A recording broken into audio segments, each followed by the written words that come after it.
اور ہم سبوں کو اللہ تعالیٰ مدینے کی حاضری نصیب فرمائے۔ تو حضرات دعاؤں میں ہمارا معاملہ کیا ہوتا ہے؟ فجر کی نماز پڑھنے جاتے ہیں، مانگتے ہیں، عصر ظہر مغرب عشاء پڑھنے جاتے ہیں، دعاؤں میں کچھ نہ کچھ ضرور مانگتے ہیں۔ کوئی عزت مانگتا ہے، کوئی دولت مانگتا ہے، کوئی شہرت مانگتا ہے۔ جمعے کا دن ہفتے میں آتا ہے، ہم پڑھنے کے لیے جاتے ہیں، ہاتھوں کو رب کی بارگاہ میں دراز کرتے ہیں اور رب کی بارگاہ میں کوئی دولت مانگ رہا ہے، کوئی شہرت مانگ رہا ہے، کوئی عزت مانگ رہا ہے۔ ماہ رمضان شریف کا مہینہ آتا ہے، اللہ اکبر، افطاری کے وقت ہم مانگتے ہیں، سحری کے وقت ہم مانگتے ہیں۔ ارے کون سا ایسا وقت ہے نمازوں میں جن میں ہم جاتے ہیں اور نہیں مانگتے ہیں؟ لیکن حضرات مانگنے والوں تمہیں بتاؤں کہ کیا مانگنا چاہیے؟ مانگنے والوں دعاؤں میں مدینہ مانگو اور زندگی مکے میں اور طیبہ میں مرنا مانگو۔ اللہ اکبر، مانگنا ہی ہے تو مدینہ طیبہ کی حاضری مانگ، اگر دعاؤں میں مانگنا ہی ہے تو کعبہ اللہ کا طواف مانگ، اگر مانگنا ہی ہے تو میرے آقا کے روزے کی زیارت کی حاضری کی دعا مانگ، اگر مانگنا ہی ہے تو شہر طیبہ میں آنا اور جانا مانگ، اگر مانگنا ہی ہے تو شہزادی رسول سیدہ طیبہ فاطمہ زہرا رضی اللہ تعالی عنہا کی قبر انور پر جنت البقیع میں کھڑے ہو کر دعا مانگنے کی دعا مانگ۔ اللہ اکبر، اگر مانگنا ہی ہے تو داماد رسول عثمان ذو النورین کی قبر کی حاضری مانگ، اگر مانگنا ہی ہے تو جنت البقیع کی حاضری مانگ، اگر مانگنا ہی ہے تو صدیق اکبر کی صداقت مانگ، فاروق اعظم کی عدالت مانگ، عثمان غنی کی سخاوت مانگ، مولا علی کی شجاعت مانگ۔ مانگنے والوں دعاؤں میں مدینہ مانگو، زندگی مکے میں اور طیبہ میں مرنا مانگو۔ مانگنے والوں دعاؤں میں مدینہ مانگو، عزت خود بخود مل جائے گی، شہرت خود بخود مل جائے گی، دولت خود بخود مل جائے گی۔ میرے کریم آقا علیہ الصلوۃ والسلام ارشاد فرماتے ہیں حج کرو عمرہ کرو، اللہ تبارک و تعالیٰ تمہیں غنی فرما دے گا۔ سبحان اللہ، اللہ تعالیٰ تمہیں غنی کر دے گا۔ اور سفر کرو، اللہ تعالیٰ تمہیں بیماریوں سے شفا یابی عطا فرما دے گا۔ سفر کرنے سے لوگ سوچتے بیمار ہو جاتے، لیکن میرے آقا کا فرمان ہے، مصطفیٰ کا فرمان ہے، حضور فرماتے ہیں سفر کرو گے بیماری سے شفا پا جاؤ گے، اور حج و عمرہ کرو گے اللہ تعالیٰ تمہیں مالدار بنا دے گا۔ آج لوگ سوچتے ہیں اگر ہم حج پر چلے گئے ہمارے پیسے اٹھ جائیں گے، اگر ہم عمرے کے لیے چلے گئے ہماری دولت ختم ہو جائے گی۔ آج لوگوں کا یہی رجحان ہے، میاں حج میں 5 لاکھ کیوں اٹھائے، 5 لاکھ کا پلاٹ خریدیں گے، اولاد بڑھے گی، گاؤں میں واہ ہوگی، ارے عمرہ کرنے کے لیے کیوں جائے، جنگل کے اندر 1 بیگھہ زمین خریدیں گے، اللہ اکبر، یہ بچوں کے کام آئے گی۔ لیکن حضور فرماتے ہیں ابے یہ تیری سوچ غلط ہے، اگر تو عمرہ کرنے جائے گا میرے گھر کی زیارت کے لیے جائے گا، اللہ کے گھر کی زیارت کے لیے جائے گا، حضور علیہ السلام ارشاد فرماتے ہیں اگر تم میرے روزے کی زیارت کے لیے جاؤ گے، کعبۃ اللہ کی زیارت کے لیے جاؤ گے، اللہ تبارک و تعالیٰ تمہارے مال میں اتنی برکت دے گا کہ اللہ تعالیٰ پہلے سے زیادہ تمہیں مالدار بنا دے گا۔ سبحان اللہ۔ آج تک تم نے دعوے سے کہہ رہا ہوں ممبر رسول پر بیٹھا ہوا ہوں، آج تک تم نے کسی حاجی کو فاتحہ سے مرتا نہیں دیکھا ہوگا، بتا دو اگر کسی نے دیکھا ہو۔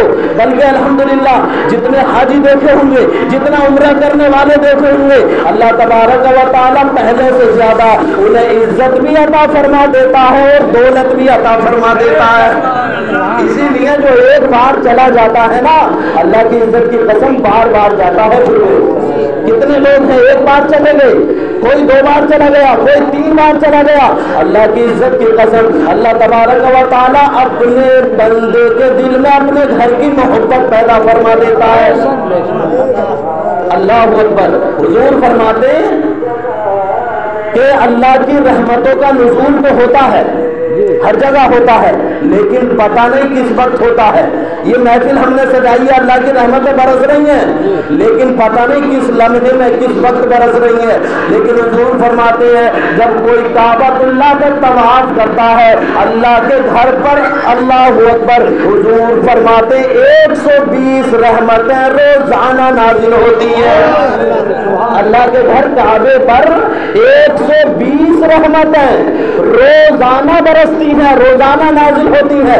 حضور علیہ السلام ارشاد فرماتے 60 رحمتیں کعبے کے طواف کرنے والوں پر برستی رہتی ہیں۔ اللہ اکبر، اللہ اکبر۔ مولانا روم کہتے ہیں اگر اللہ کی رحمت کا ایک قطرہ کسی کو مل جائے تو دنیا و آخرت میں کامیاب ہو جاتا ہے، اس کے بارے نیارے ہو جاتے ہیں۔ وہ جو کعبۃ اللہ کا طواف کرنے جاتے ہیں، حج کرنے جاتے ہیں، عمرہ کرنے جاتے ہیں، کعبے کا چکر لگا رہے ہوتے ہیں، حضور فرماتے ہیں اللہ کی 60 رحمت ہے ان کعبے کے طواف کرنے والوں پر روزانہ برس رہی ہوتی ہے، اور 40 رحمتیں جو حرم شریف میں نماز پڑھتے ہیں حضور فرماتے ہیں ان پر برستی رہتی ہے، اور 20 رحمتیں میرے آقا ارشاد فرماتے ہیں ان پر برستی ہے جو کعبے کا طواف بھی نہیں کرتے، حرم میں نماز بھی نہیں پڑھتے، بس جا کر اپنی آنکھوں سے کعبے کا دیدار کرتے رہتے ہیں۔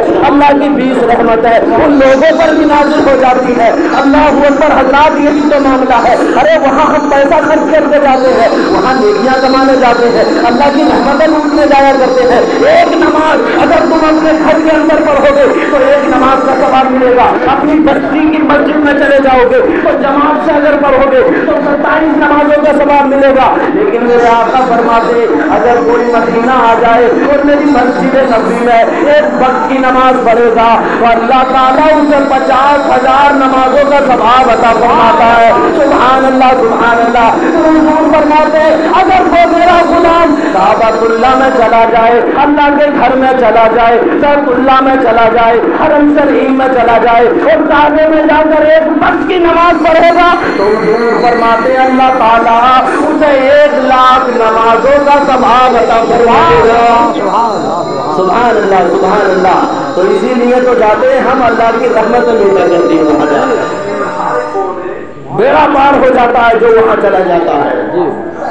اسی لیے ہم دیوانے کہتے ہیں کہ مدینہ مدینہ مدینہ مدینہ نصیب اپنی کوشش نہیں کام آتی، ارے بلاتے ہیں خود تاجدار مدینہ مدینہ مدینہ مدینہ مدینہ۔